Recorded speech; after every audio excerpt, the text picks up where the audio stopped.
Good evening and welcome to the January Instructional Committee meeting.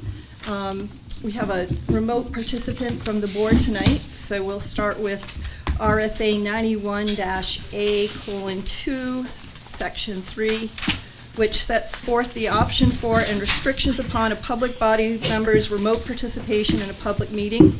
It provides that a public body may, but is not required to allow one or more members of the body to participate in a meeting by electronic or other means of communication for the benefit of the public and the governing body, subject to the provisions of this paragraph. The provision further provides that a member of the body may only participate remotely only when attendance in person is not reasonably practical. Further, in the event that any member participates remotely, there must be a quorum of the public body physically present at the location specified in the meeting notice. The only exception to this quorum rule is in the event of an emergency, which means immediate action is imperative and the physical presence of a quorum is not reasonably practical within the period of time requiring action. The chair or presiding officer of the public body must make the emergency determination, and the facts upon said determination must be stated in the minutes. This is not an emergency, and we do have a quorum, so if the members of the committee are willing to approve Jonathan's remote participation tonight. I move that we approve it. I second. Great. And so we're all set with that. Yep. Mm-hmm. And then a quick call. So take a roll call vote? Yep. Oh, yeah. Okay, Barb? Aye. Sarah? Aye. Brenda? I'll vote aye as well. Jonathan? I don't think I vote on this. I'm not here yet. Just wave at us. Yeah, he's good. So great. And then our roll call tonight is present Ms. Higgins, Ms. Robinson, Mr. Weinberg remotely, and myself, Ms. Hastings. And with that, we will turn this over to Superintendent Murphy and Assistant Superintendent Yarlott to give us some information about the high school. Great. Do I need to say if I'm alone and anything else? Sure. Go for it. Who are you hanging out with back there? I was doing proper procedure. Yes, I am alone in this room. Great. I heard a dog. Hugo. I don't know. Hugo's All right, thank you. Thank you, everyone. We have our administrative team from the high school here. They're going to offer a brief presentation that will hopefully go to the full board for approval. They're going to be outlining some strategies that are very forward-thinking and aligned to the future of what our students need and what the high school needs. So I'm going to turn it over to you. Thank you. Good evening, everybody. So what we're only one mic. okay, I'm good with that. What we're Mine.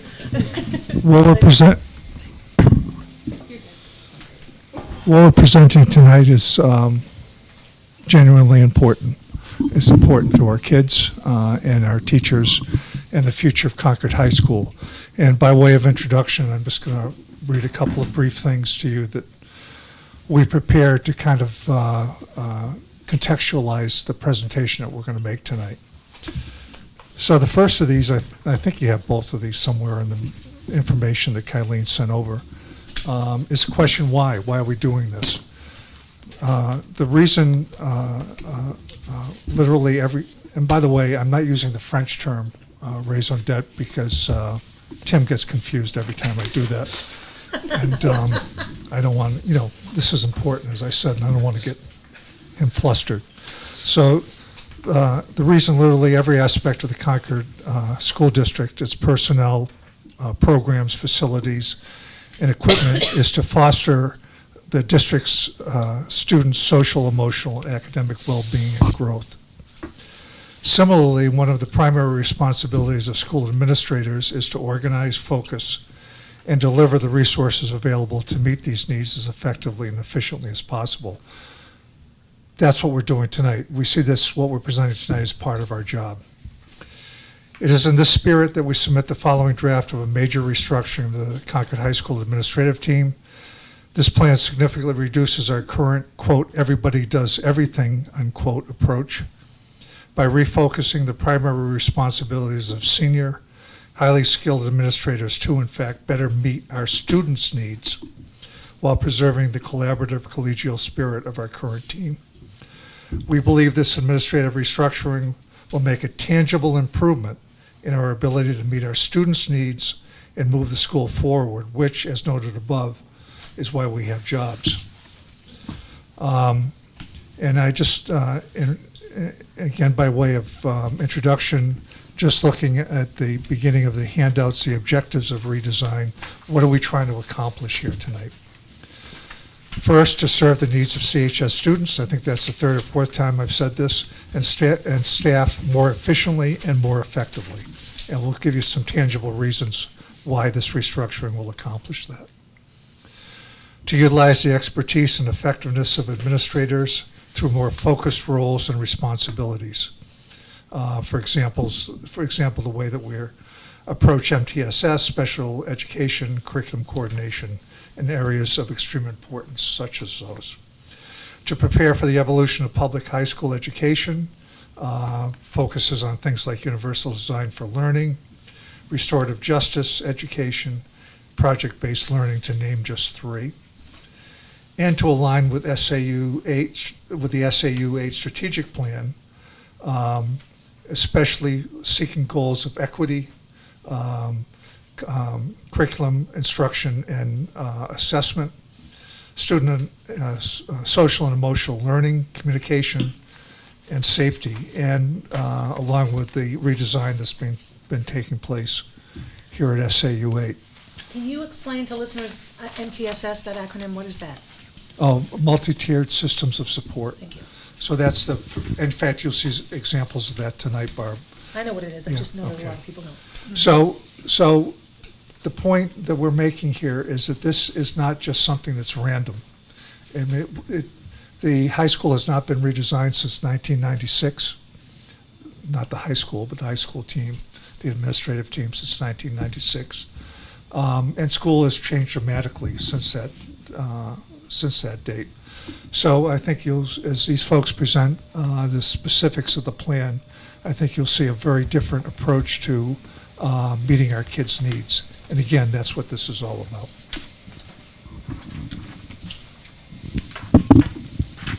Jim and I are going to talk a little bit about what we currently do. And it was interesting when we talked about this with different members of the SAU team a couple times. We recognized how, you hear, you're an administrator and you're like, what do you do? And so I just thought it would be helpful for you to know all of the different categories. Mike made that comment of doing everything as administrators and how we all sort of do that. And so Jim and I are just going to talk that through a little bit.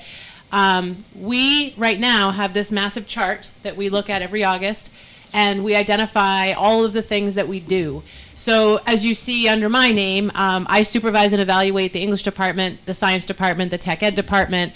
So I'm overseeing their curriculum, their instruction. I'm overseeing any changes to that curriculum instruction for just those departments. I oversee attendance systems, which is a part of Power School. I oversee the duties and study halls and collaborative time schedules and responsibilities. I oversee curriculum storage and standards. I oversee all standardized assessments, SAT, PSAT. And so these are all the responsibilities. That being said, that's in addition to also running a commons with a commons staff of 508 students. So I'm also responsible for the discipline and the oversight and the needs of 508 students in Commons A. Bullying, investigations, none of that's on here. That's almost implied. So that's me. So there's curriculum I do, there's MTSS work I do, there's attendance data I do, there's MTSS teams I do, all of that, and the team. That's one example, and Jim's going to share some of the stuff he does. And I think one piece that's important to note, like Eileen was saying, you're overseeing those departments when you look at what the assistant principals are doing, but in addition, that's all of the staff evaluation, that's all of the implementation and modification and review of any curriculum, instruction, and assessment. And then there's things on this list that I think a lot of us here in this room have spent time in a public school in some capacity. that are impossible to list on this sheet that happen in a large public high school. The fires that we have to respond to and put out for a good part of the day, in addition to these lists. And of course, that is part of the job. But I think a big theme of what you'll see when we go further into this presentation is how can we be a little bit more proactive about how we are doing our job instead of the reaction that we constantly have to respond to throughout the day. And of course, there's always going to be those things that you can't necessarily plan for. But I think what you'll hear, a common theme you'll hear within the rest of this presentation, is the implementation of systems and really specialties at each level for each administrator. So as Mike was speaking about, this is sort of how our administrative team has functioned really since the new high school was built in 1996, when we went to the common structure in that year with the new school. And so what I have for you here is a graphic of a pyramid, and this is what you'll see in a lot of graphs when you're looking at multi-tiered system of support, or RTI. And what it is doing is it's showing you really where the percentage of your students will fall within certain categories, whether it be academic, whether it be attendance, whether it be behavioral, or some sort of mix of all three. And so at tier 1 is for the most part is students who are going to succeed and flourish with what the basic classroom instruction is going to be, or the basic expectations are going to be. Your tier 2 are going to be students who might need that little bit of extra support, and your tier 3 are students who really need that individualized attention and instruction in order to try to be successful. And what you'll see is, for what the data will show nationally, 80 to 90% of your students are going to fall into that tier 1 level. 80 to 90% of your students are going to be just fine getting what they need from the general classroom teacher, getting what they need from general expectations. And really you're looking at 10 to 15% of your student body does need that little bit of extra, but again, really trying to make sure we give them all the resources they need to be successful.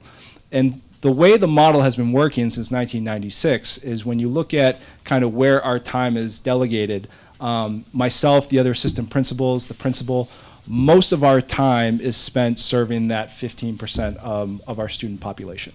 And part of that is because there are students, there are systems at those levels that do need that extra attention. But as we're kind of looking at this and thinking about how can we be more effective, how can we be more efficient at our jobs, is if we can put in the systems and the attentions that we need at that tier 1 level, not to say we're not paying attention to the other levels too. But if we can really focus more of our efforts and more of our systems at that tier 1, the need for more attention at tier 2 or tier 3 won't be as great. If you have strong systems at that tier 1, you're going to keep students from kind of trickling up to tier 2 and to tier 3. Don't you want to add anything to that, Kylie?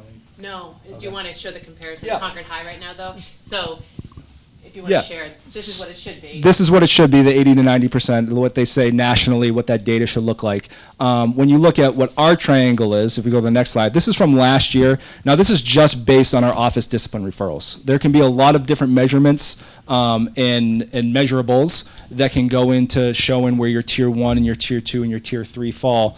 This is a nice little report that comes right from our Swiss system.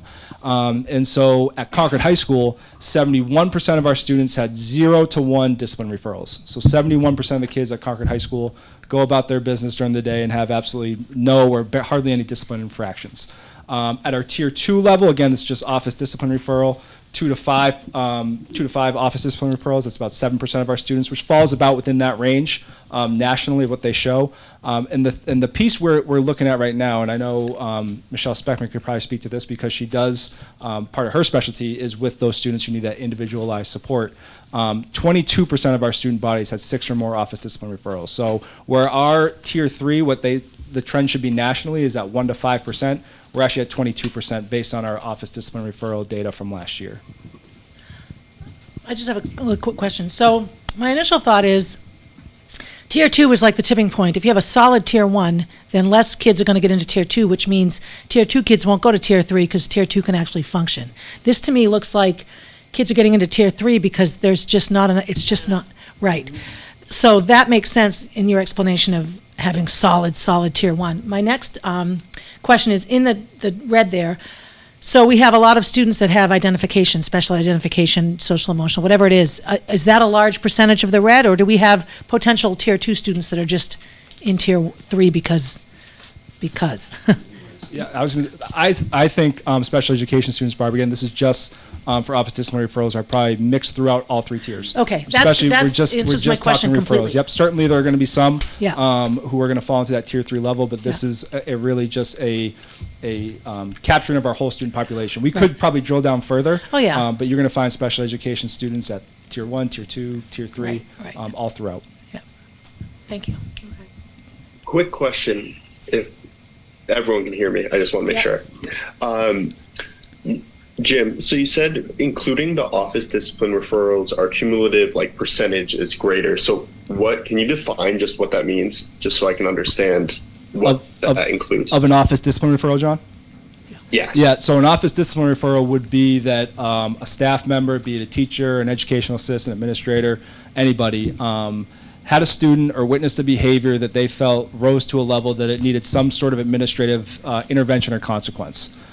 So that's not to say that every single one of these office discipline referrals or students had some sort of had a traditional consequence. It could have just been a conversation. It could have been a phone call home to the parent. It could have been an out-of-school suspension. It really goes between that entire scale. But that's what an office discipline referral would be. Also include a teacher just sending the student down to the commons and say, go speak with the assistant principal down there. And then, like you said, a conversation. That could be an instance in which would fall under that. Yep, exactly Okay. right. Thank you. Can I ask a question as well? Are you finding that these numbers are consistent over time? That we've had like a 22% in that top tier for a couple of years? Or is this sort of like a consequence of, re-entry into school after a hybrid model? Or if you're going to talk about that later, I apologize if I'm. That's a good jumping question. the gun. I do think this last year is probably a little bit inflated coming back after the hybrid model. But I would say that I think, and Michelle again could speak to this, but I think we have seen our tier 3 starting to rise over the years. Yeah, I think this is a bit larger even than I think any of us would anticipate, but I think even without the 22%, it's still been larger than the 1 to 5, which is the typical national data. Anything over that is problematic for you all, I can imagine.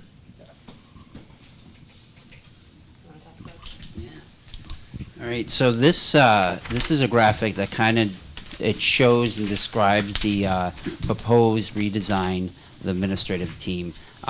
We'll each take a turn just speaking to a position. The position I'll speak about is a CHS principal. So as you heard about the initiatives to really redesign Concord High School school culture climate around equity, focus on SEL, focus on curriculum instruction assessment, trying to make sure that we have opportunities for all students and all ranges of that pyramid having the supports from universal to tier 2 to tier 3.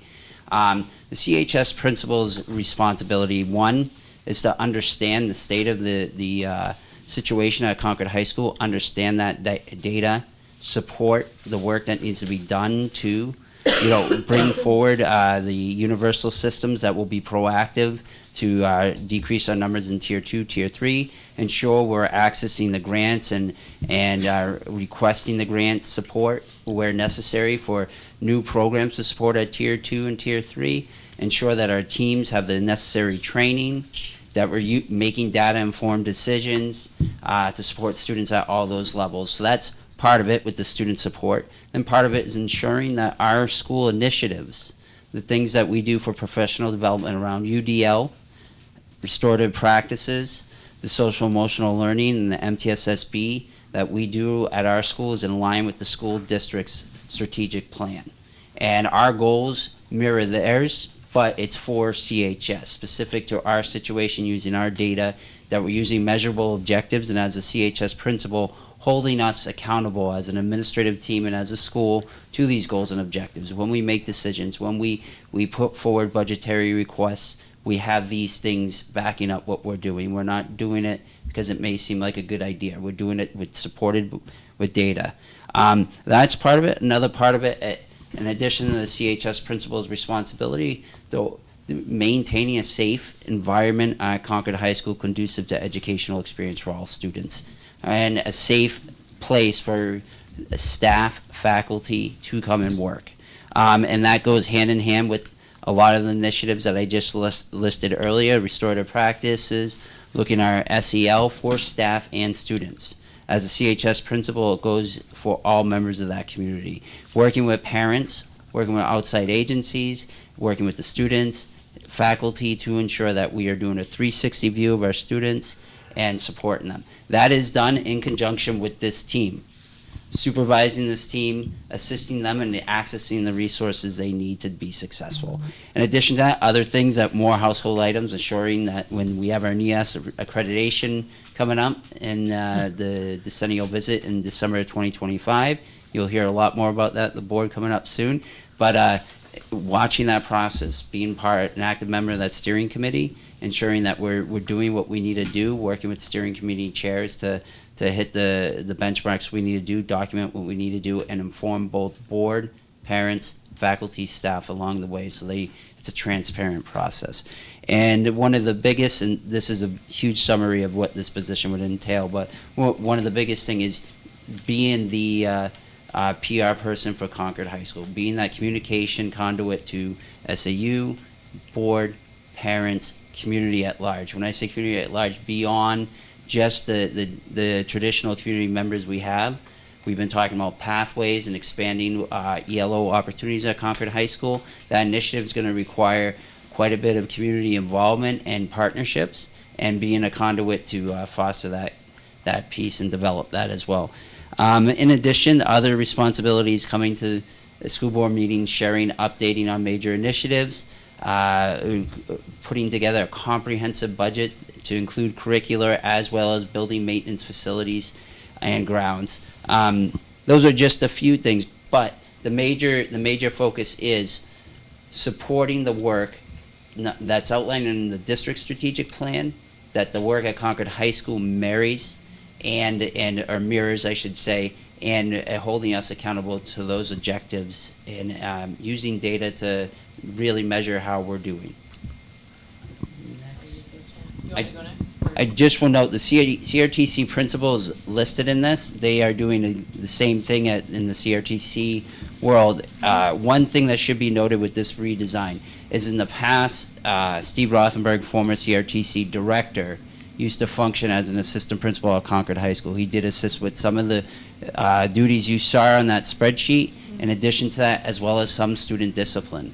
What's happened in the redesign over in CRTC, and Ann Fowler coming on, we've realized the growth there has actually 750 students in CRTC throughout the 3 blocks of the day has actually really demanded that they have an individual administrative focused on CRTC. So we've lost that 4th AP there. So that should be something that should be noted as well. Tim, just a quick question. Where do curriculum facilitators fall into all of this? And I'm sorry if it's on the screen as well. No. I can't see all the documents, but I'll let you finish. So the curriculum facilitators, great question, Jonathan. Curriculum facilitators are members of our building leadership team. They represent various departments. In the past, people might have referred to them as department heads. They have a much more curricular focused responsibility. So they're not up necessarily in this because it's specific to administration, Jonathan, but if there was, what you would have is assistant principals, a line under assistant principals, director of special ed, really pointing down there, and the facilitators connected to all. We work across currently we work across all departments to supervise. This redesign still has supervision across all assistant principals and principals. So the facilitators represent the department, so they would be at the bottom, but they really are a building leadership team that help us vet things, and then before we put it out there, and really get the faculty pulse on that. Thank you for the clarification. Yep. Can I ask another? I'm sorry. You were saying that we only have 3 APs, but New Learning Commons, is that person not an assistant principal? Or is that combined with something else? That's what we're going to talk about next. Oh, yeah. I see. You are I am so on it right now. You are. Oh my God. You okay. are. Yep. Yep. So So we're going to talk about the assistant principal for faculty and student life first. So this is where, and on this part of this graphic is where we're really starting to try to explain to you where we're going to try to focus to be more efficient and more effective. So the assistant principal for faculty and student life would have the responsibility for overseeing the curriculum, instruction, and assessment work that all teachers in the building are doing. Currently, like I said at the beginning, I oversee science and English, Jim oversees social studies and world language, Tim oversees math and ELL, and as a result, Kim Yarlott, our assistant superintendent, when she needs to work on curriculum, needs to communicate with a lot of different people. So this assistant principal for faculty and student life would oversee the curriculum instruction work of major departments. This particular person would look at the professional development that was happening for all professional staff in the building to make sure it's aligned with what the district's doing, working closely with our assistant superintendents at the SAU. This person would oversee the curriculum facilitators in the sense that we would work together to organize the agenda that would happen each week when they would meet together. Not that they wouldn't still work with the whole administrative team, but this would be an administrator who would help to organize and facilitate that work in a more effective and efficient manner, in the hopes of spending more time on the 80% of students who are really trying to do everything right, and yet we often aren't spending the time and energy we want to be able to continue that work at that level. So that's part of what this person would do. And this is it laid out fully for you in this packet of information. I'm not going to read every bullet. There's a lot of orchestration that goes along with that curriculum instruction. What does remediation look like? What does competency-based education look like? What's the next steps? What does our grading and reporting system look like? That kind of conversation and work would happen under this principal for faculty and student life.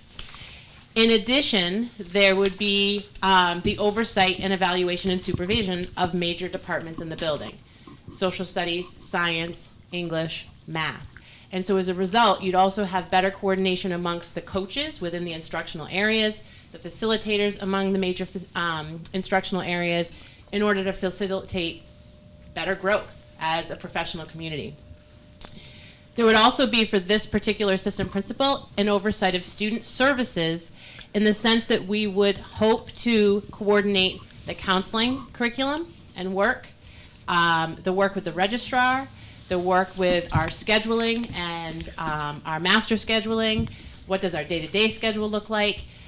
Program of studies work would fall under this particular person. Currently, just another example, currently program of studies falls under Tim, but so this is where it's that thing of it's spread amongst everybody and we're trying to coordinate the It's like whack-a-mole. It's major. Yep. It's trying to coordinate the curricular focus. Yep.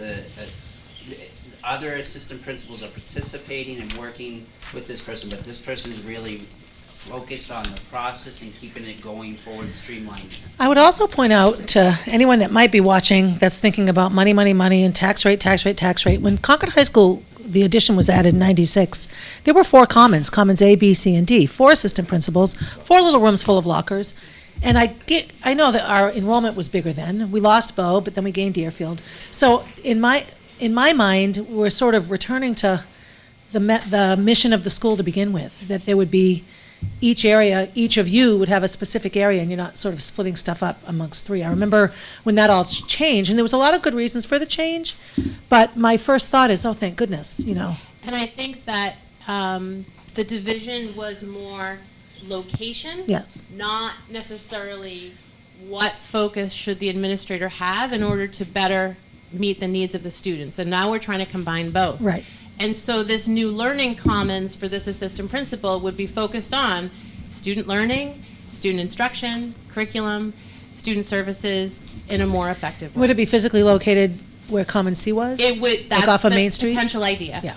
Is that then that area could also become an area where flex classes could Yes. occur, where Edmentum or Plato online classes could Yeah. occur, that there would be a way for that learning to all happen in that area, Nice.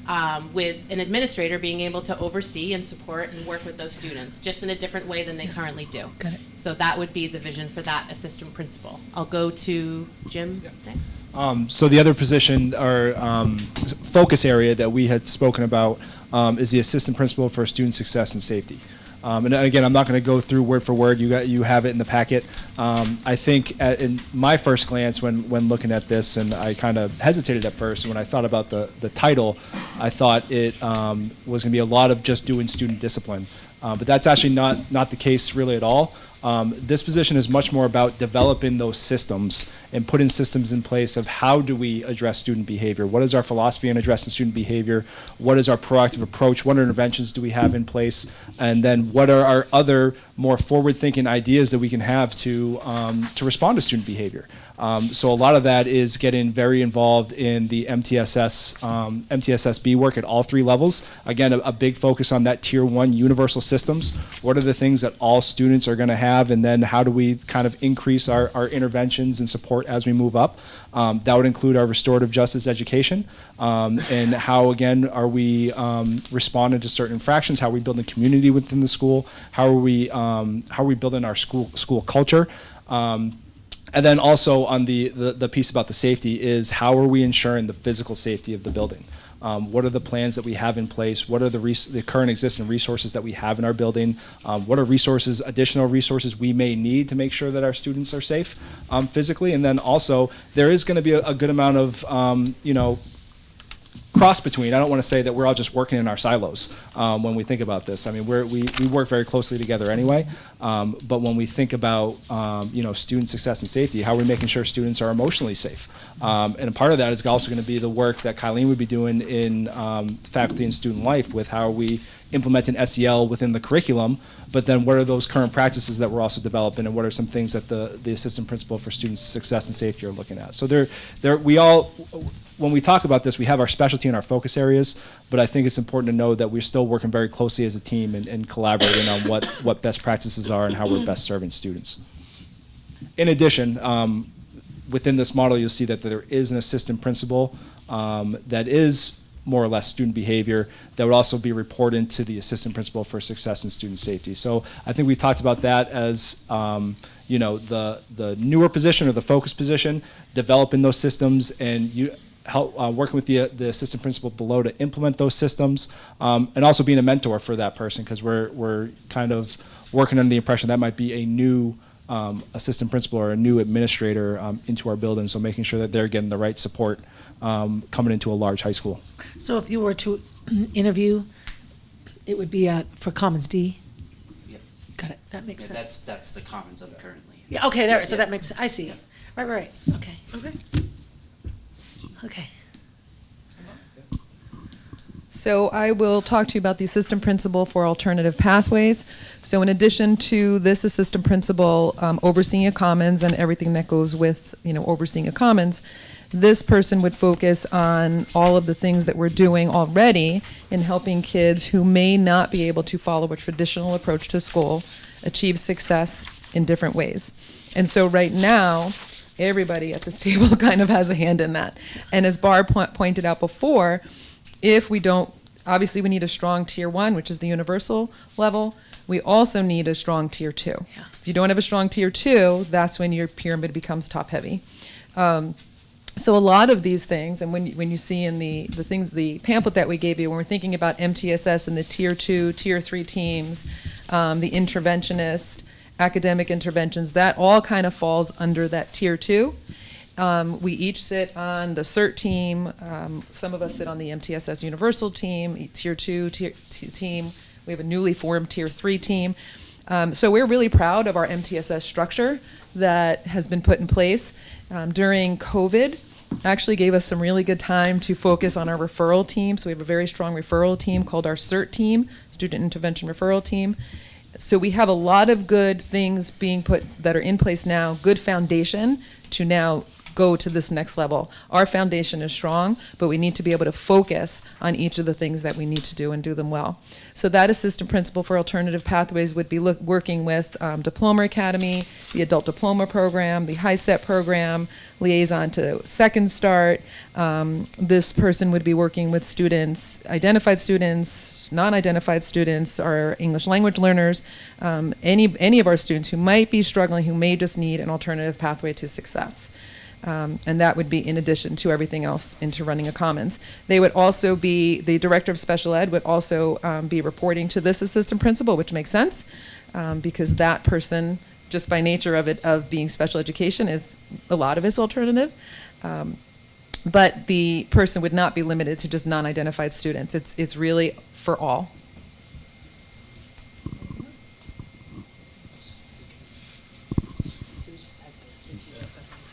I'll let, did you want to talk about? I just wanted to show this graphic again. When you look at the top, I know it's small, but looking through what the district's strategic plan is and what the priorities are, I think you can see a very close alignment to what you probably just heard and what you can read through those packets, and how we've kind of laid out this new structure and how it really does align to those different priorities. So I thought it was important to make sure that we highlight that as well. We know, that this district is moving in a direction, and we are also, as an administrative team, looking to move in a similar direction. Just wanted to add that structure you see is not something we pulled out of thin air and came up with. What we did is we looked at other comprehensive high schools, both New Hampshire, Maine, New England, and across the country, to see that we're trying new initiatives such as ours. We're doing MTSSB, restorative justice, a focus on equity, and this is a common structure. Grant you, they may not call them assistant principals, they may say director or dean, etc. We use assistant principal because it's a familiar language or vocabulary from our CBA, but essentially this is something that marries what a lot of other comprehensive high schools are doing as far as administrative structure. So you got to think back to the other pyramid, but I just wanted to show you this is where we think we're better balanced now. If you remember on the first pyramid, back on the bottom on tier 1, we actually only had the CRTC principal and an athletic director. Now, what we're also saying is that the assistant principal for faculty and student life is spending their time focused there, and the assistant principal for student success and safety is spending time there. Because in the day-to-day life of most students, these are the things that. That is correct. Right, like that so, is correct. so the ship sails smoothly. That is and then correct. when you have a bump in the road, you get You've into. got your director of special education and your assistant principal for student behavior when the bumps start coming on the road. And that assistant principal for student behavior at tier 2 is learning and growing and implementing the systems that the assistant principal for student success and safety has focused on the tier 1. And you're not sending them to strangers when they get to tier 3 and they're falling apart. The people that Exactly. have been working with them. Exactly. This is nice. And I Exactly. would say this really breaks it down on the focus, but without a doubt, on a day-to-day, these individuals are going to go across these tiers. But we're trying to, it may be the assistant principal of faculty and student life is your champion at the tier 1, but without a doubt, they're going to be working with the assistant principal of student behavior as well at tier 1. So the elementary special ed teacher in me looks at foundation. So when we're planning a curriculum for our little ones, we don't have 50 people teaching them reading and then the same 50 people teaching them. It's very, very focused and structured so the foundation is solid. And I think sometimes it's easy for us to forget, and this is more for people listening, not for you guys, but that just because somebody's 16 or 17 has been in school for 12 years doesn't mean the infrastructure isn't important. So much of what makes a high school work is what you don't see. And to me, this is what this represents. All of the hours of work that put together a strong building so the people on the 100th floor are as safe as the people on the first. And going off that infrastructure, Barb, I think at the school and at the district, we've really embraced that MTSSB framework and how to organize ourselves and how we can best serve the needs of students. And I think in some reflection in terms of how our administrative team has been functioning from 1996 to 2023, people doing some really good work and really working really hard, but looking at where we're going, they just weren't aligning. And we just knew that we needed to make some sort of change and really needed to restructure ourselves to make sure that we're aligned with these goals and aligned with these systems. Because I think if we can't do that, we'll say we're doing it in theory, but never really get there unless we really make some changes ourselves. Yeah, I want to point out one other part of this that I don't think we've touched on yet. So obviously these areas are creating a much tighter focus for the administrative team and consequently for our students. The other part of this equation is the work that's really starting to heat up in terms of K through 12 coordination, of having a common understanding of for example, in my own area of how one teaches writing, about quantity and quality of reading. Those things, I think, have not been really focused on a lot over the last few years. Now they're starting to be, and that, along with this creating a focus on the inside, is going to really pay huge dividends for our kids. Even something as simple right now, I don't know if you guys even know about this, but the work the safety committee's been doing in kind of coming up with a common vocabulary for different emergency situations. That didn't exist previously. So this is all part of an approach to working together and working in a focused way for the betterment and well-being of our students. Thank you all very much. This is a lot of work, and it's very impressive. One question that I have is, in looking at your flow chart, is new staff, and I'm seeing at least Yes. 1 to 2 new positions. Is that right? You would see the new administrative position is that assistant principal for student behavior in Commons D. Okay. All right, and one thing that we have discussed, the last slide, is fiscal implications. We took a look at that. There is a very big focus on that person being directly connected to student and student behavior across the tiers. And we could look at other ways of reducing the cost of bringing another administrator on, to such as maybe 220 days versus a 261 contract. That's a substantial savings of 41 days per diem rate.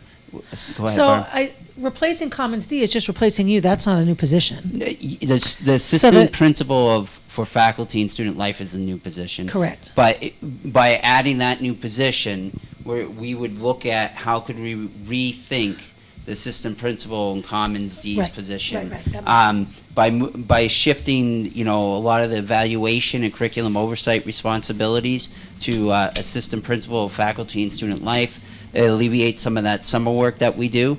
A 220-day contract would ensure they're there for administrative retreats and strategic planning for the building, but would not require them to be in running the summer programs, alternative programs that we do during the summer, etc.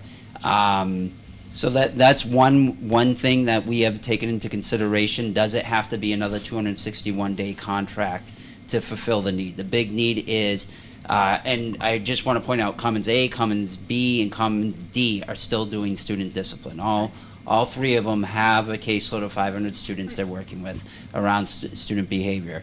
But the focus of this position is to help us create some new supports, whether it's implementing behavior plans and being the champion and make sure we're streamlining that piece of work. That's really where this position comes in. But the focus is direct to the student, so that's why we think we could reduce it to 220. And you would be sort of, I guess, in a way, replacing the loss of the Steve CRTC Rothenberg to assistant principal. But would this be a full-time position at 220 hours? It would be a full-time position at 220. There's other things we have been looking at is through attrition, other positions that through other redesigns that we have ongoing that may not be a necessary position moving forward, and could we look at reallocation of funds?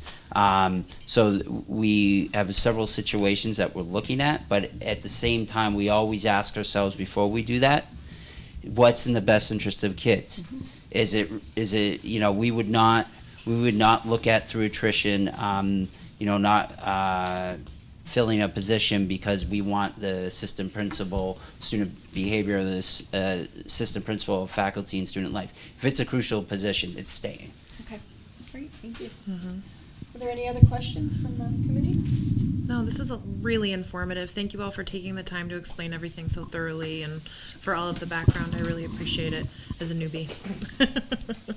So I just want to congratulate you and thank you for all of the hard work and the thought that you put into this. And I've been reading so many books lately about what it is we need to do differently in our structures for students now post-COVID, and it's a perfect opportunity, and that people should be really taking these opportunities to be thinking differently about structures.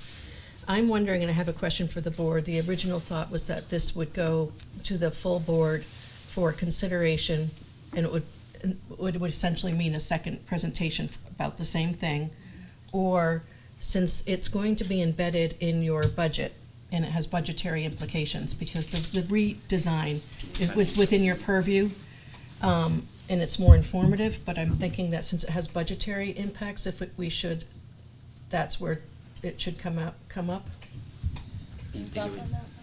Yeah, I think we should, yeah, I can talk.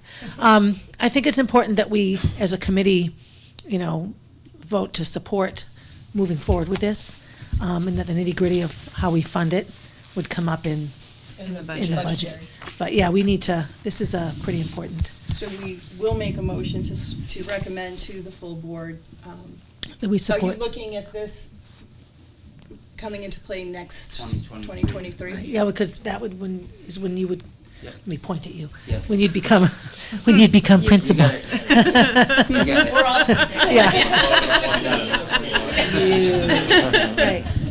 Yeah, so, So at this point, I guess I would make a motion that the instructional committee vote to recommend this reorganization of the high school administrative teams to the full board for for consideration for the Yes. 2023 year, knowing that more presentation will come during budget season. Yeah, I'll second that. Great. Yeah. All those in, it's just a roll call because we have a remote person. Just look so- for any discussion. Any discussion? No, I'm just excited to talk about it more. Jonathan? Nope, we're all good. Okay, Yeah. great. Then Ms. Higgins? Aye. Ms. Robinson? Aye. Mr. Weinberg? Aye. And I will vote aye, so that's 4-0. We will recommend it in February. Thank you. Yeah, thank you all so much. Yeah.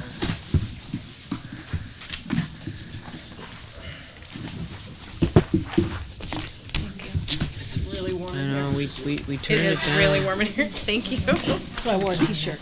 I know. I'm learning about layering. Okay. Oh, I'm sorry about that. You're gonna go up next. Okay.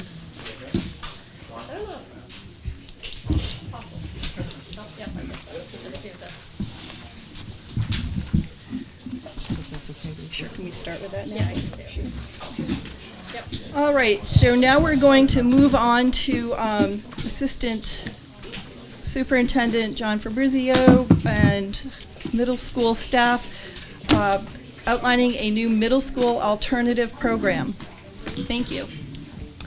Should we? Oh, are we not doing the district enrollment report? We're switching the order just a bit. We are going to be doing that, though. Thank you. Thank you. Sorry. That's okay.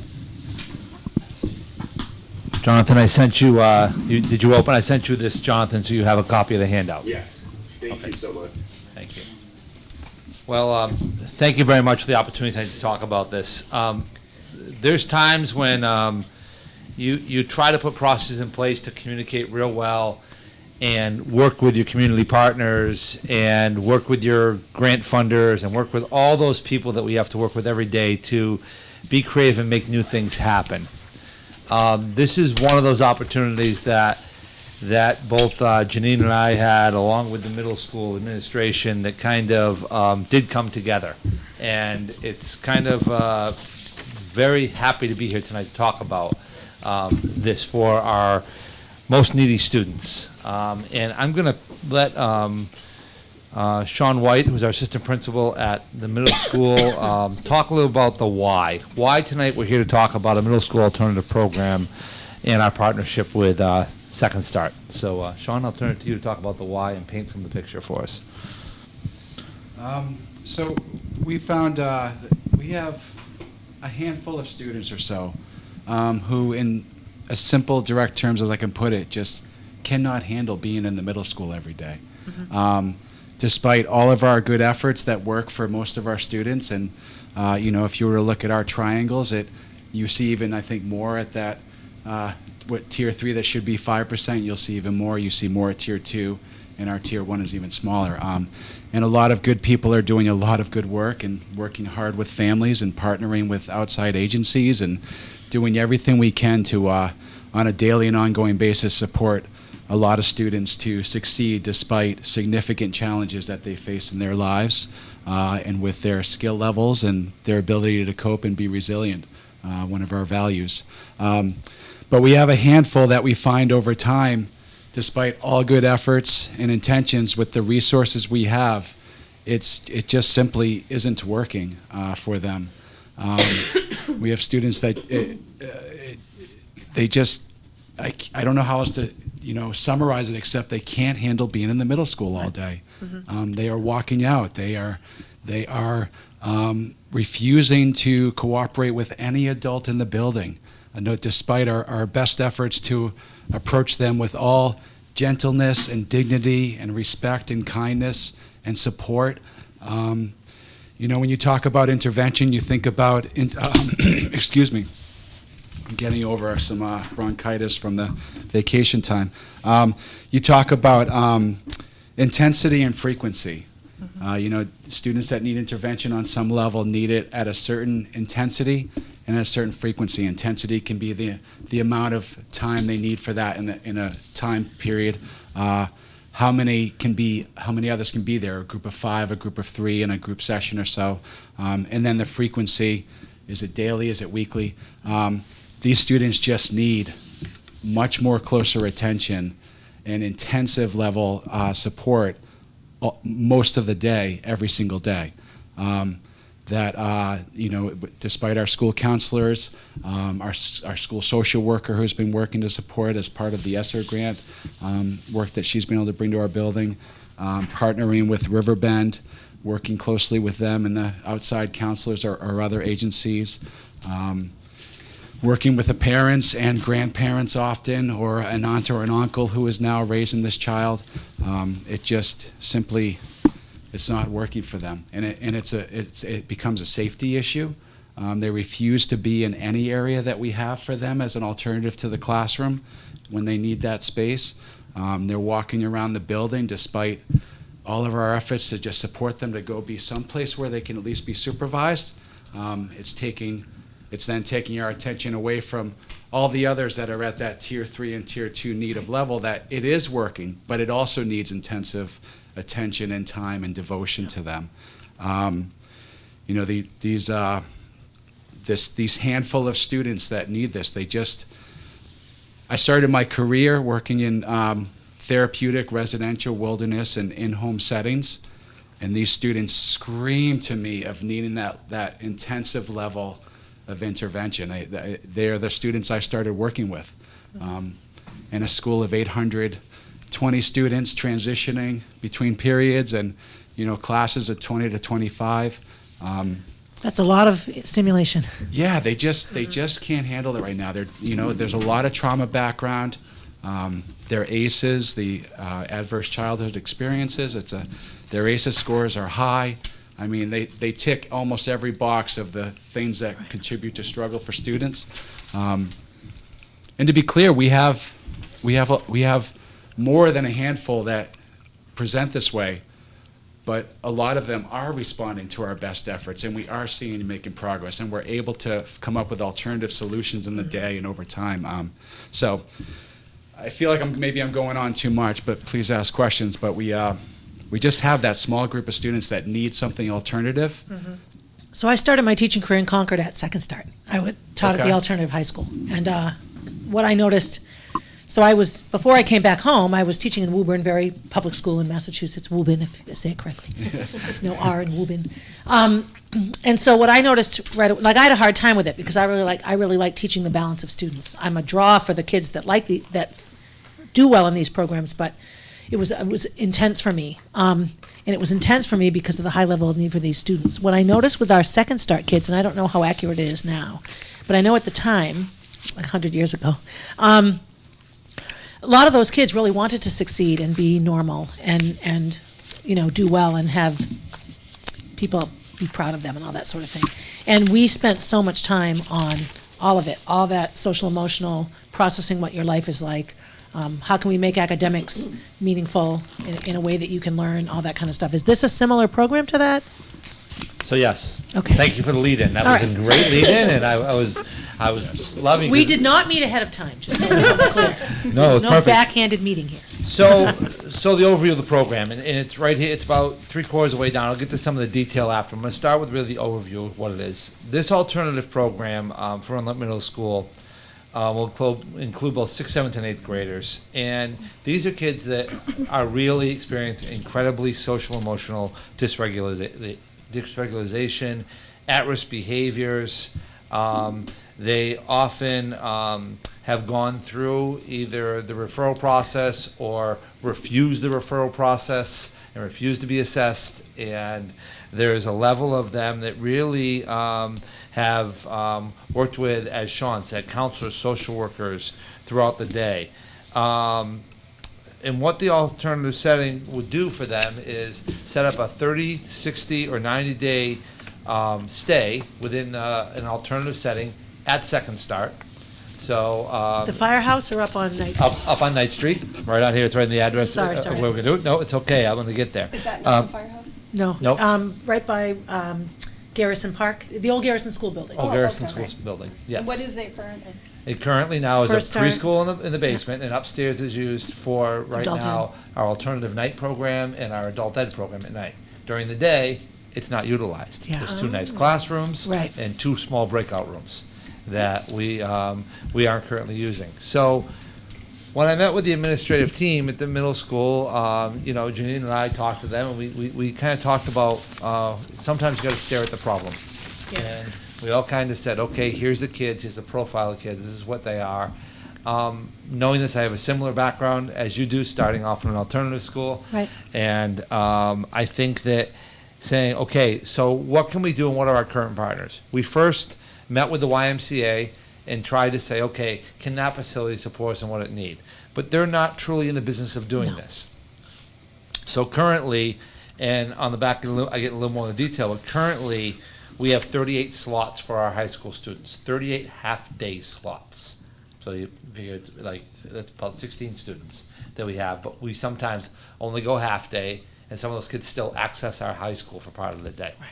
It's a great model, and it's really working. Our success rate is excellent for kids Right. graduating and meeting the 20-degree diploma credit point from that we Yeah, have. some kids go in the morning and then in the afternoon go back to school or Right. work, and then other kids do their other stuff in the morning and go some to are in Second Start in the some afternoon. are in CRTC, Yep. and there's a nice blend right there. Mm-hmm. So we talked about this and we said, okay, if we do this, Liz Graziano, their principal and director, is in the business of doing this. Right. So we met with Liz and we said, Liz, what are your thoughts around this? And she talked about it and she said, it's really kind of one of those things that make a lot of sense because they already know how to do this. They know how to program. They have oversight. They can control the staffing. They know what has to happen. When we started talking about that, we said, okay, our goal was to have a program that ran from 9 to 1 over there and then 30, 60, or 90 days. The idea of 9 to 1 and why is because from 1 to 3, Runlet's still in school.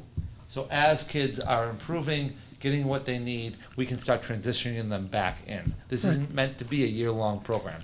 It's meant to give them time and a space away to re-engage them, re-involve them in the passion of learning and what they want to be, and then integrate them back in and work with them.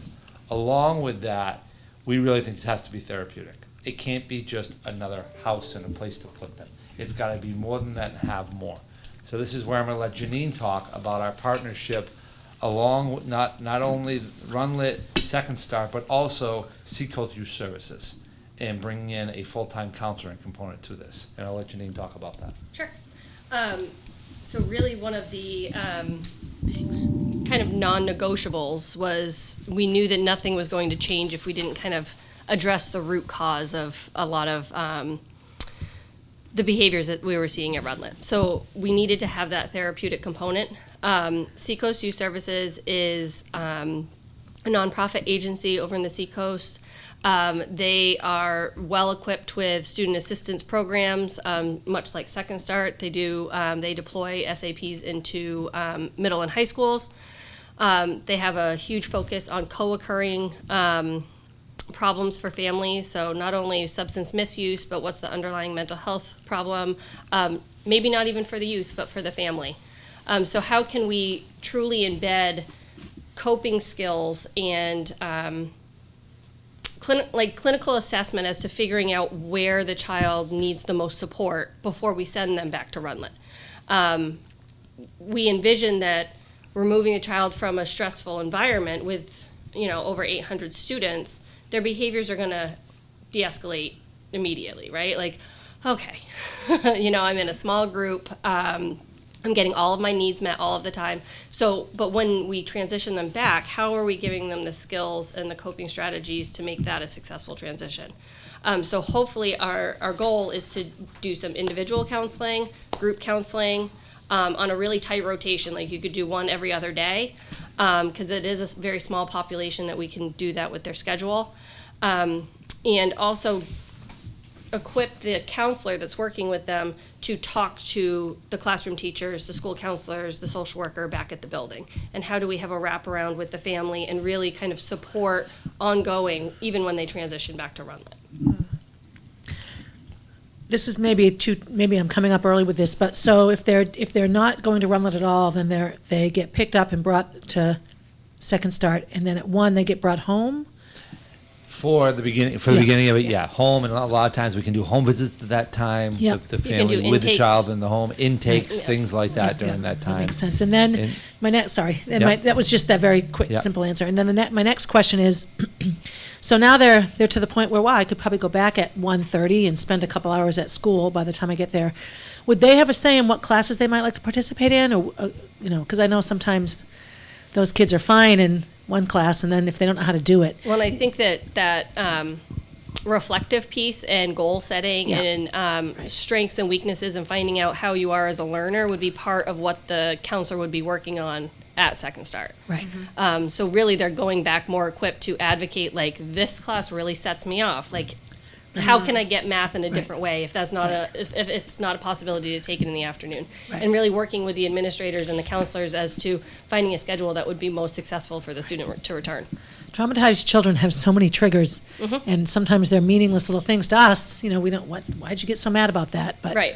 And really unpacking all of that Right. during the 30, 60, and 90 days Yeah. is going to be Yeah. really the ticket to making it successful when they go back. Yeah. Do you anticipate having someone at Runlet from that's roughly 1 to 3 time period that is familiar with the students that have been in the program to sort of transition them if they run into some bumps? We would like the academic teacher or the counselor to go back with those students. And that would be like a case by case, how often it would work and when it would work, because there might be a really intensive kiddo that just came into the program that needs a home visit, and then the counselor will go. And but the idea is that you don't just, like, the bus stops and the kid gets off. Like, there is they don't age out. no. It's supposed to be a really warm handoff as to, like, the staff in this program really step down with the child until they're ready to be independent back at school. And the bonus too for Second Start and why they often have these students and they're just learning who these students are as ninth graders and things like that. And earlier that sometimes there may be for these kids an alternative high school pathway. And we may try our 90 days and say, let's go another 90 and let's, transition them right into the high school program. That may be something that does possibly happen. But it gives the staff there too, and the director, Liz Graziano, and Bill Mealy, who's the executive director, an opportunity to really work and meet these kids and work with them and give them all they have also within their facility to help the kids too. Again, this is a way to re-engage an unengaged population right now.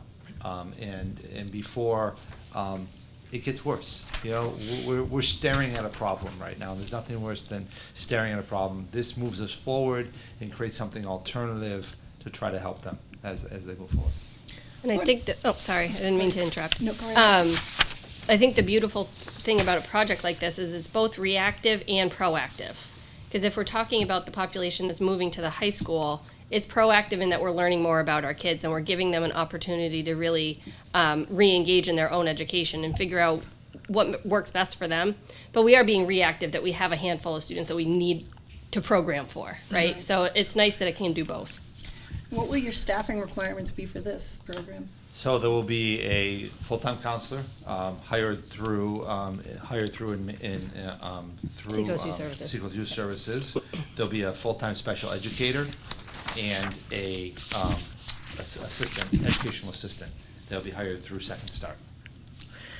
Would it be, I apologize, would it be a safe assumption that the investment in those positions and the investment in this program could ultimately be an equal trade-off in budgeting for all of the extra attention that staff at Runlet are currently providing to these kiddos, the amount of instruction that could potentially be derailed by one student in a class? Would you say that it would be an equal exchange as far as financials are concerned? In addition to, if not, an out-district placement on top of that. So you're talking about, it's probably, in the long run, a gain versus a loss, I would say, financially in the future for So us. would the school district be funding all those different positions? They Yeah. would be, through, yes, we would Yeah. pay, we would fund through those agencies. Right, no, I understand. Okay. Yeah. And for this first year, we would use ESSER funds. We have that now. There is a lot of, I'm speculating, and it is speculation, but we know, Janine and I, that there is a lot of money coming down the chute for mental health Yes. and things like this. We believe we will qualify for something like this. We have preliminary kind of thoughts that we will qualify for a lot of the money coming out around mental health and student needs and things like that. That's coming down. We're hoping in our future years there, but this year we do have ESSER funds for be able to support and do this work. And we've preliminary got approval for those just to make sure that we can get the money. Right. That's great. So for our, tax rate listeners who, when I was leaving the gym tonight, one of my friends said, "Don't spend any more money." That was what she said to me. My tax, whatever. But, and oftentimes I'll hear, well, ESSER funds, you're just slipping, I think of Betty Hoadley right now. Oh, we're going to fund it through ESSER, but next year we're just going to pay for it because it's in, and all of that sort of stuff. But I would implore, COVID changed a lot of things, and we have a completely different normal than we had before. And we've had these kids, but we have such a better way of looking at them now and understanding the effects of trauma and neurological as opposed to behavioral. Oh, that kid's a behavior problem. No, something's going on here. This is an organ in your body, just like your heart or your kidneys. And so programs like this, having worked in them, really do take the time for these kids to feel like understood and validated, like I'm not just a troublemaker, I just have a lot going on. So I would encourage, I'm not sure where we're supposed to go with this, but in my support of it, I know when it comes to education stuff, I'm always like, yeah, and forget about the money, but I think one of us needs to be that way. I would encourage not only support for the program, because I just see that we need it, but also work really hard to access other funds and grants so that we're not sitting here a year from now and saying, oh, well, and either it ends or, Barb, we talked about that today at our central office leadership meeting with Ellen Desmond, our grant She's coordinator, amazing. and there is a tremendous amount. They just passed that omnibus bill in Washington, and it has a significant amount of money around mental health. Yeah. And so we're positioning ourselves. You're absolutely right. I mean, John described the positions, and we know that without that help, it does have an impact on taxpayers, and we are trying to not do that. But we would like to use that ESSA money this year to at least get us started, and then as those grants come out, Ellen and the team here will address it. And this is off topic a bit, but White Farm and that program, and I know we had talked about incorporating middle schoolers into that. Is that still on the table? And because I would look at most needs are going to head off to Second Start, and the kids that are maybe not quite there yet or whatever could spend time at White Farm. Is that all still? I think so. We're not quite there yet. Okay. We have I know you had a lot more. We just have a new team at the middle school this year. We have a new counselor for our 3-hour program and a new teacher in that program. And I think let's give that a little bit of see what it goes. I think that again, this is something that is needed. The other solution always is what happens, and you see in schools is you add more staff, you hire more EAs, and you stick a body with somebody. Yeah. And it's That not doesn't solve anything. That is not a solution No. to the problem we're facing here. So I think when we first had the conversation, it was like, we need more support in people. And I kind of looked at them and said, that's not going to solve your problem. I said, let's talk a lot more about this. Right. And That we just did. maintains the current status in a Right. little bit of a safer way. Right, and this creates something that these students get the mental health support they need to move forward. That's our hope. Could I ask you a question? Sure, John.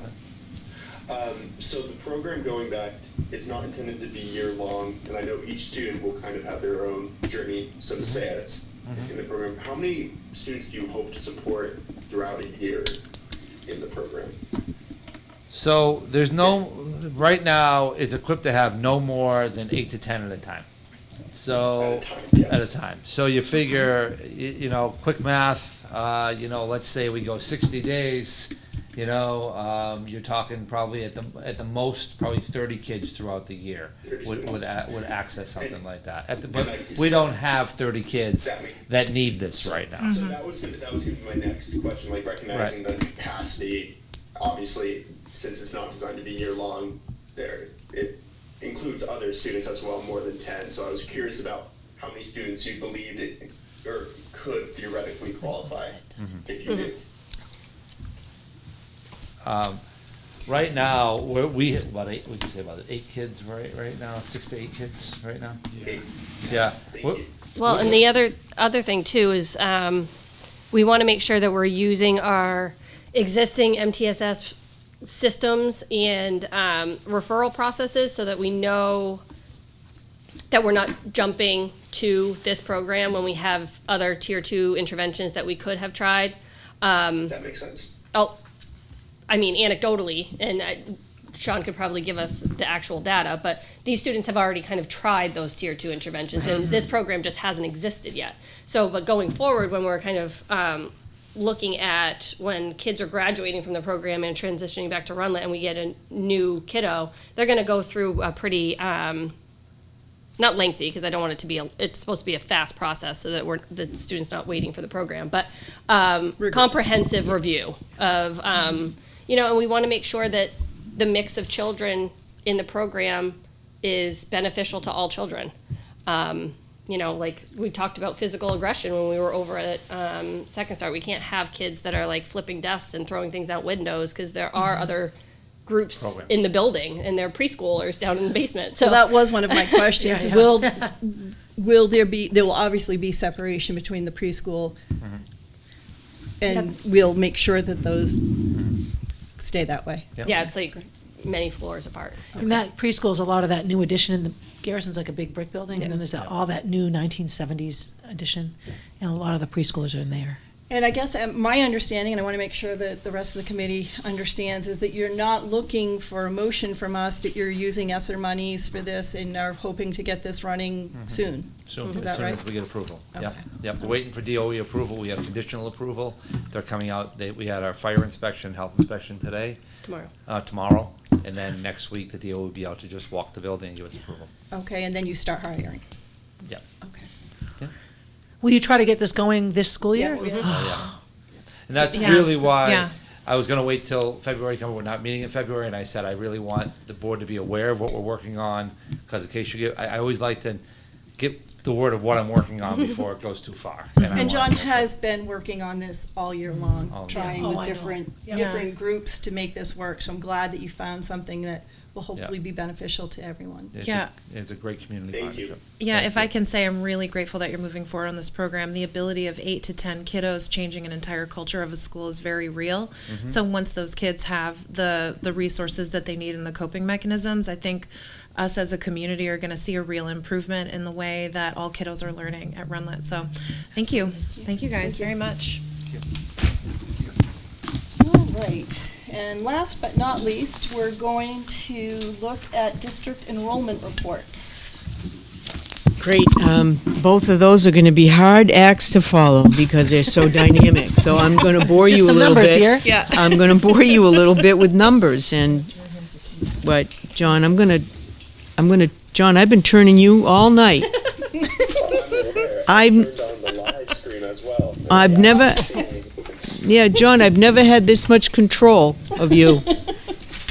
No one controls John. Are you good? Can you see the screen now? I can. Okay. Thank you so much. All right. Thank you. That was Kim's suggestion. So anyway, I am going to present you with an overview of the annual enrollment report. This has been traditionally something that you looked at. We held off a little bit. Usually you did it in December, but we decided to hold off a little bit because it's so relevant to the work that you're going to do in another month around your school budget. So this will give you a brief overview. So I'm going to walk through it very quickly. because it's pretty standard information. You get enrollment reports. It'll be a little bit more specific, but let's start out with the first is, I think we've talked a lot about this, and that's our homeless population. You'll see in your report that the homeless population throughout the district is between 2 to 4%. How many actual kids would that be? About 100 kids. You know. Because 2 to 4% looks like, oh, we're doing great. Yeah, it's Yeah. about 100 Kids. youngsters. So, All but grades, or- all grades, different scenarios. Some of them are in shelters. Some of them are couch surfing, especially the high school. Some of them are living in generational, places. So every story is different. And of course, we have McKinney-Vento. We have a coordinator that supports those students and their families as they as they decide where they're going to be. And because one of our issues this year, one you're going to hear about, is transportation. Wow, because they could live if they decide to stay in. With Grammy and Candia. Yeah, there's a transportation issue. Now, we work really hard to share those costs between districts, but they don't have to. So transportation has been a real challenge for us. But anyway, just so you know about the homeless population. Staffing, I just wanted to kind of give you an overview. Again, a big picture. Staffing cumulative numbers are around, is at 97%. That's down a little bit, and I think you know why. We haven't been able to fill all of our positions. Some of our ed associates have not been filled. We have a social worker not filled. So those really are and tutors, that's right, tutors have been difficult to fill. So you can see that we're not at 100%, and it's down a little bit from last year. So we continue to be met with challenges there. We'll see more specific information in the report, but I want to give you an overview first. Student enrollment now, current enrollment, 4,009 students. That's down 30 students from last year. 10-year history, which you'll see in the report, 10-year history, we're down 357 students. That's across the board. The one area that we're probably continuing, it varies, by the way. We see pretty steady numbers at the high school, minor changes. Preschool is growing. It's unbelievable. And actually, John is doing some work in that area right now with his team. How are we going to address all these preschool needs? So it's kind of an interesting. It's going to be an interesting dilemma for all schools across the country, and with childcare being the way it is right now, the demand is huge. So, just know that. But we've seen a change over 10 years of 357 students. Elementary's staying pretty steady. We've dropped in middle school. I think in your report I'll give you some examples. If you look in your report, you'll see in elementary school the enrollment in K-5 is 1,600, down 22 from last year. So again, not much. And you can't read that as, okay, we're down 22, let's cut a teacher, because it's spread. One here. Yeah. It's spread across all the classrooms. But there has been a significant change. Average class size is 17 and a half, 17.7 to be more exact. But that's a good average. There are a couple places we've seen increases. We know out at Beaver Meadow, if you look at their numbers, you'll see they were hedging towards that 25, was still within your range, but we've noticed that dropped off a little bit. So, and you see that every month when I give you your enrollment report in the board packet. If you look at the next section in your report, that's around the middle school, the current enrollment. This on page 16. In your current enrollment, you'll see 816 students, down 48 from last year. 10-year history, overall change is 163. So we've lost some students there. And I hear John and Janine and Sean talk about middle school. As you all know, it's a very challenging age, and we have some really talented teachers that have worked very hard with our students. But it is a challenging. I always chuckle when a parent says, they were so good in 5th grade. And, they do change developmentally. The middle schoolers become risk takers. Their social life is more important than a lot of other things. And we know that they grow physically in middle school. That's probably the biggest area of growth for them is physical, so they undergo a lot of changes. And just the other factor for middle school is the total staff is 80.4 staff. 80 point, what is that? That's the percentage? No, that's the total number of staff. Okay, 80. Got it. Yeah. Do we know what the city population is doing? Are we having families leaving the city, or? Well, I don't know that. I don't. That's a great question. I have a meeting with a city manager this week, so that's a great question to ask him. That might explain some of it, but. Right. We've met with the mayor and this city manager last week. They are doing a tremendous job at increased housing. There are a number of workforce housing, more affordable housing, and so I think you'll see a change. However, Jack, as Jack always does, called around to all the builders to find out what would the impact be on these, the housing. So the numbers weren't huge. It was really interesting. 40, 45, 50. They weren't huge. So we don't anticipate huge jumps in our enrollment because of the housing, but it certainly will afford families or, single parents with one child or two child. It won't impact us as much. Mm-hmm. But, that's a great question. I will ask Tom when we see him this week. Thanks. Yeah. And high school, can we go back one? Yeah. High school enrollment, 1,471. We're down 40 students from last year. 10-year history overall change, 250 students. Total staff is the same in terms of teachers. Is that number right? That doesn't 80? look right. That doesn't look right. Can I, will you go check page 22? Yeah.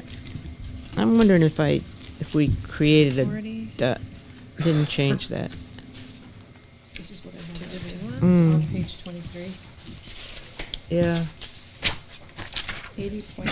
Yeah, if you look at page 23, I'm sorry, 23, you'll see the staff and how it's broken up in each department. Looking for the Runlet one, maybe that one wasn't quite right. It's funny that they both came out the same. Yeah. Is the high school, right? I'm looking for the staff for the high school, for Runlet. Oh, here we go. Staffing. 18, page 18, all staff. 138.26. Yeah, that wouldn't Well, make sense either, would it? yeah, the way they reported it out, Runlet staff is wrong. It should be 66. Okay. Yeah. Oh, okay. Yeah, sorry about that. That's okay.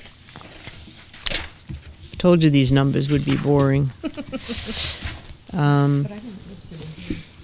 I didn't put it in. Yeah, okay. So, That makes more sense. Though. yeah. Under the Concord High School too, remember we have about 140 students from Deerfield. And as you know, that contract is going to be reviewed by the Deerfield community in March, and they will vote on that contract, which is a 20-year agreement with you. So you can anticipate 140, 50, 60 students every, total to come from Deerfield. So we look forward to continuing that relationship with them. What about Canterbury? Well, it's interesting because Canterbury had reached out to us, as you know, And they actually went to the state board with preliminary proposal to withdraw from Shaker Regional. And so I haven't heard, and I don't know how they're going to design it, whether they want to enter into a school of record. That's what Deerfield wanted. They wanted a school of record for their students. Is that what we are? We are Deerfield School of Record, yeah. And but I'm not sure Canterbury is of that same thinking. They may want their parents to have school choice, which allows them to go everywhere. And then, but Canterbury would have to pay all those tuitions. Right. Yeah, and they'd have to negotiate all of those tuitions Right. with each school. Right, and they're all very different. And the advantage at Concord High School for Deerfield is, just remember, this next slide will say it, the Regional Technical Center is rolled in. They're just like our students. Right. They attend, and those are the benefits of being at the Concord High School, is the access to our Regional Technical Center. And we're excited. You know, we hope in the next couple of months we're going to bring you some things that are happening up there in terms of meeting the needs of students. So look at that number, 751 now, another increase of 57 from last year. It's a plus 209 for the 10-year history. And we have 482 students from our sending schools, and they come from, we have at least 9 districts, but we see singles, like we have a single coming up from Manchester. We have one from John's Olds, where John lives. Timberlane Regional sends a student, depending on what that student wants. And they don't seem to mind the travel, so I say that's just a wonderful opportunity for them. Now, don't some Deerfield students have the option to go to Co-Brown or Dover? Like, that's such a huge geographic community. Don't some of those kids tuition? The superintendent has her own system for dealing with that. And like I said, she wants Concord to be the school of record. So they have to have a reason, and they petition the superintendent. Because Raymond is right there for some of Deerfield. And yeah, but you know, Deerfield's a funny place. When I go to Deerfield for their meetings, it's amazing how they're in the middle, but it's almost an equal drive to Raymond, because I come out that way to go to Chester, but also to Northwood, where Co-Brown is. Yes. So, you know, I talked to the superintendent about that. I always feel bad, you know, the kids have that travel, but it's almost equidistant for wherever else they might want to go. Yeah. So, interesting. I could see that an issue in Canterbury. Not quite. Well, in Not quite so Canterbury, much, 'cause we you've actually got- have people that are within 5. I talked to a school board member from Canterbury, and she said that we're within 5 to 10 minutes to Concord High School, yes. just because of the way the towns Yeah, the Intermountain Road. abut each other, Yeah. right? Yeah. So I anticipate to see this number increase, and I know that our principal over there, Ann Fowler, is working with NHTI to do some pretty special things. So we're going to bring you that exciting news over the next few months as they work that out. Okay, sorry. No, that's all right. Student services, certainly this is the area where John is really involved. And we talk about the number of students, percentage of students that need special services, and the average is 16%, which is really in line with the state. We haven't skewed high or low. You can see that the elementary can vary. Middle is 17 and high school 16. Out of district placements are 11 students, which is really that is very small. Right. That is doesn't even.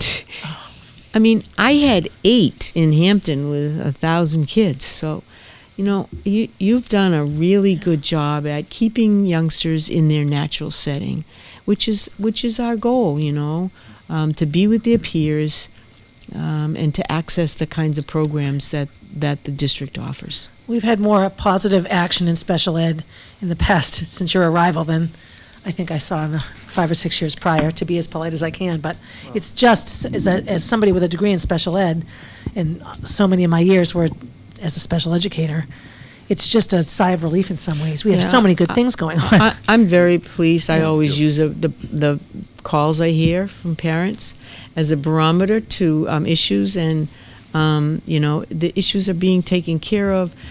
Alternative pathways are being discussed, both at the high school.